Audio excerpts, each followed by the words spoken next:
Hello, my name is Dr. Pepra Jemfi, medical doctor, author, evangelist, human rights activist.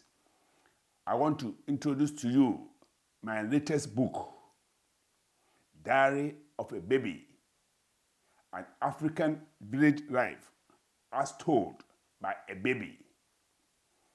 It's an account, in my own words, of how I spent the first 4 years of my life in my little village in Pintimpi.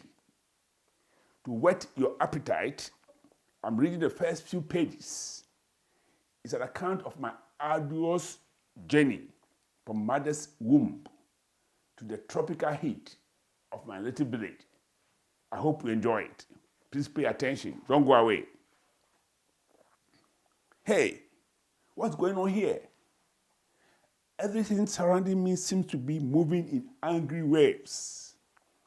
It's strange, really strange. Since I made my home in this enclosure, I've experienced periodic jerks, shakes, tremors. They have on the main been short-lived, and nothing of the intensity I'm subjected to now. For God's sake, whoever or whatever is behind this unbearable state of affairs, could you please leave me in peace? My complaining seems to have had some effect. Thankfully, the commotion has ceased and calm has been restored to my environment. That's heartening. I shall retire to rest for a while. Oops! My relief has been short-lived. Indeed, the calm has turned out to be just a momentary calm in the midst of the storm. For turbulent waves have returned with a vengeance. My goodness, if only someone would be kind enough to tell me what's going on here. Instead, I'm kept in the dark. Oh, the pressure meanwhile has increased in intensity. Apparently, someone has resorted to what can be described as terror tactics to evict me from my safe abode. Should that indeed be the case, then one could rightly ask the question, fairness, where art thou? Having been granted permission to reside here over the last several months, fairness would indeed require that I'm served a notice of eviction in advance, at least a few, if not several weeks beforehand. But lo and behold, without any prior notice, I'm all of a sudden being forcefully, even violently expelled from my residence. What am I to do? Well, I've decided to stay put. If whoever instigated this unilateral action did not deem it necessary to give me prior notice of their intention, then I'm not obliged to be courteous to them. In short, I am going nowhere. I'm working out an effective strategy to counter the efforts. I'm pressing my back firmly against the wall supporting me. To add further force to the backward thrust, I'm also stretching my two legs firmly to the wall facing me. That way, I hope to neutralize the force trying to propel me forward. The strategy seems to be working. After mounting a fierce resistance to counter their attempt to push me out of my safe refuge, whoever or whatever is behind it seems to have given up, out of exhaustion, no doubt. So for now, calm has returned to the battlefield. For now, at least, I can congratulate myself for a job well done. The resistance has taken its toll on me though. Yes, indeed, I feel so drained, so exhausted. My muscles are aching badly. I'll take advantage of the calm to rest for a while, to regenerate my energy. I hope this is the end of the matter with the attempted forced eviction. Oh, I might have fallen asleep. No idea for how long. What is certain, though, is that I've been brutally torn out of my sleep by... Are they vibrations? I can feel sustained pressure pressing on me from all directions. It appears I'm being literally squeezed to death. This is beyond anything I've ever experienced. Goodness me, how is this terrifying encounter going to end? Hey, I've experienced a sudden horizontal propulsion. The thrust was so strong and unexpected, it has pushed me a good deal forward. I would have been propelled even further down the road had it not been for what appears to be a wall. My head is hurting from the impact with what appears to be a brick wall. Very lucky, my delicate head was not crushed to pieces in the process. Oh, it appears I've ended up the very end of a cul-de-sac with no clear direction to turn. I am at the mercy of the sustaining pressure propelling me forward. I have to find a way to save my life. Remaining passive and doing nothing will most likely result in my head being crushed into a pulp.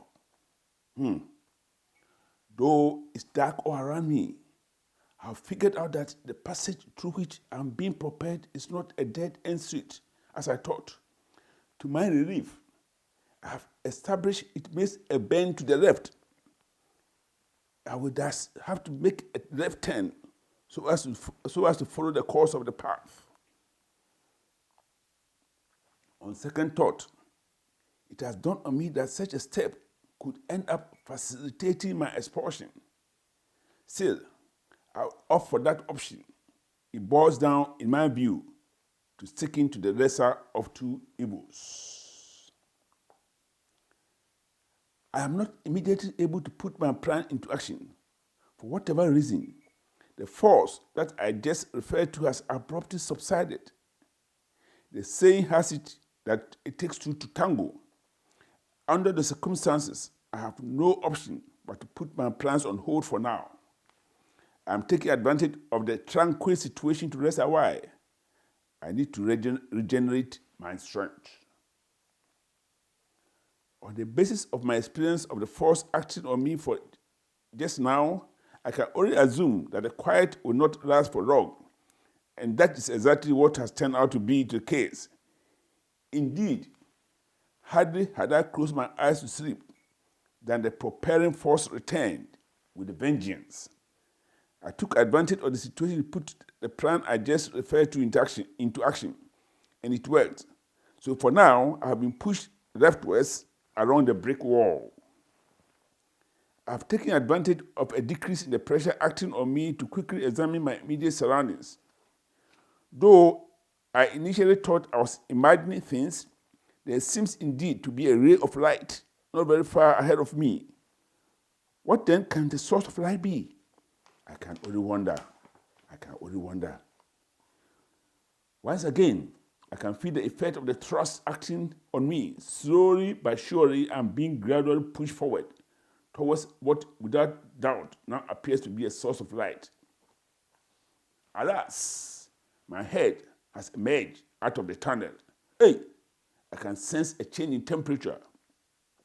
My head, which is outside the enclosure I have already referred to, feels the outside heat, which appears scorching, whereas the rest of my body continues to feel the way it has always felt. There is a standstill here. Nothing is happening.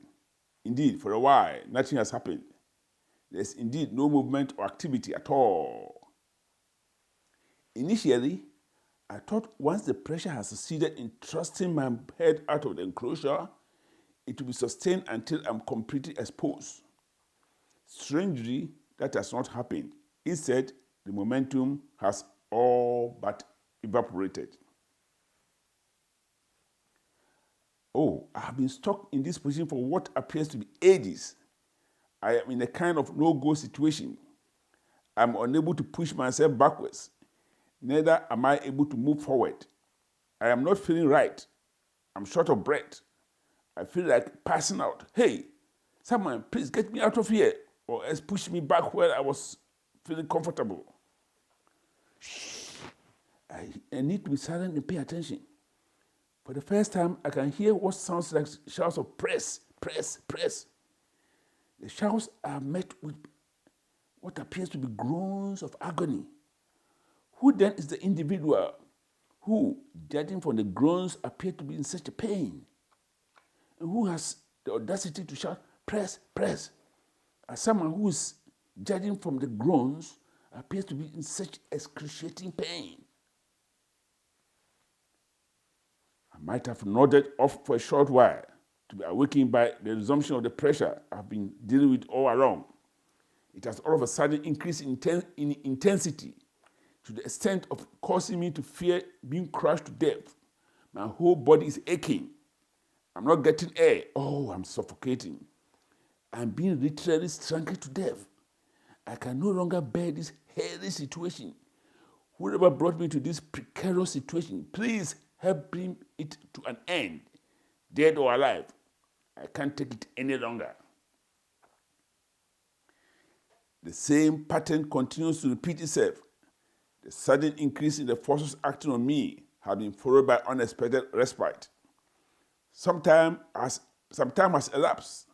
Nothing new is happening. No going forward, no going backwards.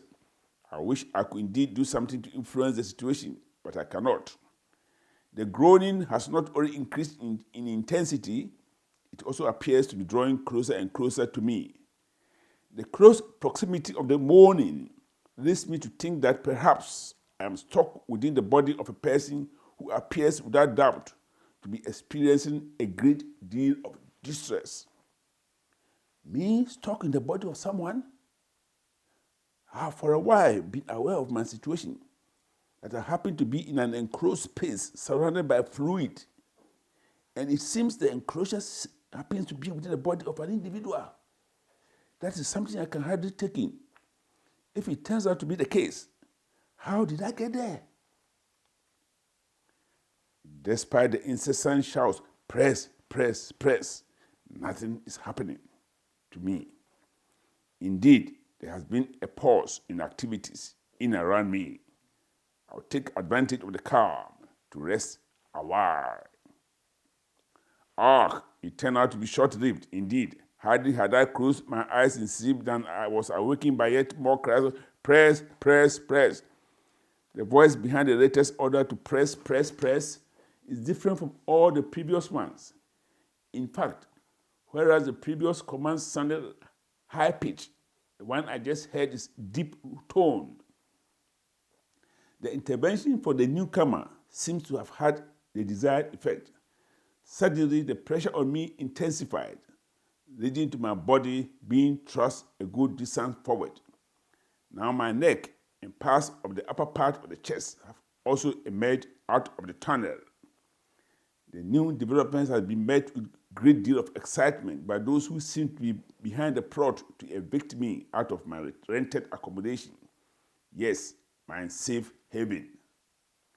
I can feel a strange hand, I better say a pair of hands, grasping me by the neck and head. Hey, what's happening? Oh, unbelievable.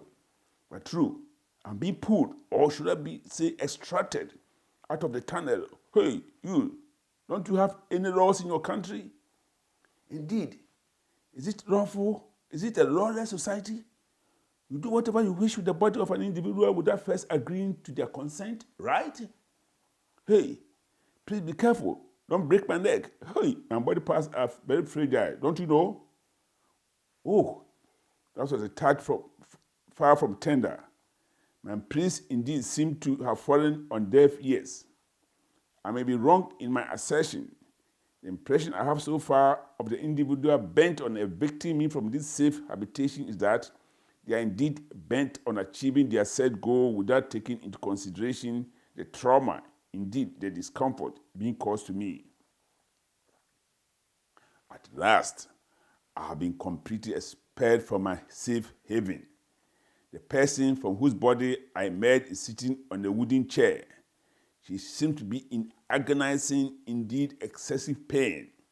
I can see a good deal of red fluid oozing from her body. She appears so weak, she seems unable to breathe. I'm really concerned for her well-being. Oui. I'm held tightly by someone.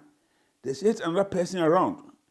Despite the pain and distress the individual out of whose body I just emerged seemed to be enduring, the two helpers seem to be ecstatic with joy. I really find that strange. They should rather be doing what they can to ease the pain of the poor individual I just referred to, rather than switching into a merry-making mode. Or is it because they are so used to the situation that they are hardened to the obvious suffering? On my part, I have not ceased screaming at the top of my voice since I left my safe enclosure. I am indeed inconsolable for several reasons. In the first place, as I indicated earlier on, I have been forced out from my accommodation without my consent. Secondly, the heat in this environment is just unbearable to me. Thirdly, the environment is just too sane for my liking. Above all, I'm not able to bear the cacophony of noises pounding on my ears. They are just intolerable. So I'm really screaming out of pain, fear, anger, and frustration. Someone put me back where I came from. I keep on yelling louder and louder, but no one seems to care. Or maybe they don't understand me. Or is it because they are actually overjoyed by my arrival? Is it the first time they are witnessing the arrival of such a tiny being into their world? That is really strange. Whereas I'm still vehemently protesting having been expelled without my consent, I must stress again, for the peaceful, serene environment of my previous habitation, those who apparently had the coup are clearly delighted, indeed ecstatically celebrating the arrival of a new member in their community. No one seems to take my feelings into consideration. I thought again of the saying that it makes two to tango. How dare they make merry over my arrival into their midst when the agony I'm going through should be obvious to them? So here ends the reading of an account of my arrival into this world. I hope you enjoy this dramatization of my journey to planet Earth. You may want to read the whole account of my first 4 years of experience in my little African village. Here is a book, highly recommendable. You may not only be enjoying the reading, you will also be helping me and the poor and the disabled of my country. Yes, the proceeds from the sale will go towards the charitable causes, including helping put up the Good Shepherd Center for the Disabled in my native Ghana. Thank you very much for your time. To order the books, please refer to the contact details on your screen. Thank you very much.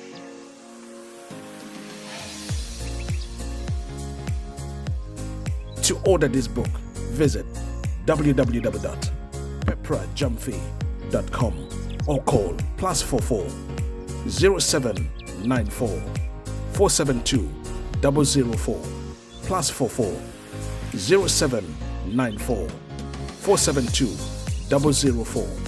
You will also find other books by Dr. Pepper Jumfi, also available on Amazon and all good leading bookstores. Get your copy today.